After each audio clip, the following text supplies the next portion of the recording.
YCP అధ్యక్షుడు YS Jagan Mohan Reddy ఈ మధ్య క్రెడిట్ కోసం పరితపిస్తున్నారు. Google data center, Bhogapuram airport, Kakinada green ammonia plant ఇలా కూటమి ప్రభుత్వం ఈ మధ్య ఏ ప్రారంభోత్సవం చేసినా, శంకుస్థాపన చేసినా సరే ఆ ప్రాజెక్టు తన వల్లే వచ్చిందని చెప్పుకుంటున్నారు. చేయని పనులకు క్రెడిట్ కోరుకునే ముందు చేసిన స్కామ్లకు క్రెడిట్ తీసుకోవాలంటున్నారు టీడీపీ నాయకులు. వైసీపీ అధినేత కోరుకున్నట్లే కూటమి పార్టీల నాయకులు ఆయనకు క్రెడిట్ ఇచ్చేస్తున్నారు.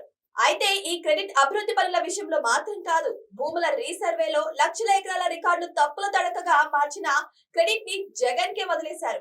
ఇసుక, మద్యం వంటి భారీ కుంభకోణాలకు సంబంధించిన క్రెడిట్ ని కూడా జగన్ రెడ్డికే ఇస్తామంటున్నారు. ఇప్పుడు తిరుమల శ్రీవారి లడ్డు తయారీ కోసం వాడిన నెయ్యి అసలు నెయ్యి కాదని సుప్రీంకోర్టు ఏర్పాటు చేసిన సిట్ తేల్చింది.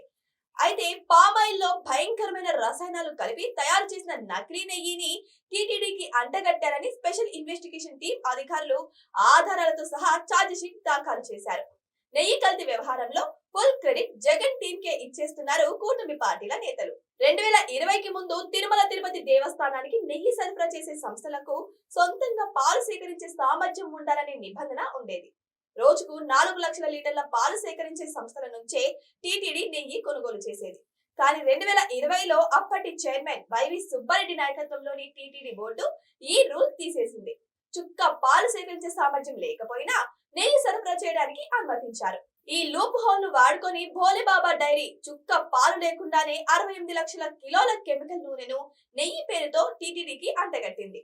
అధికారులు, డైరీ యాజమాన్యాలు కలిసి తిరుమలలో ఘోర అపచారం చేశారని సాక్ష్యాలతో సహా సమర్పించిన నివేదిక వెలుగులోకి వచ్చింది. నెయ్యి కల్తీ వ్యవహారంలో క్రెడిట్ మొత్తం జగన్ బ్యాచ్ కి ఇవ్వాలని కూటమి పార్టీల నేతలు ఏకగ్రీవంగా నిర్ణయించారట.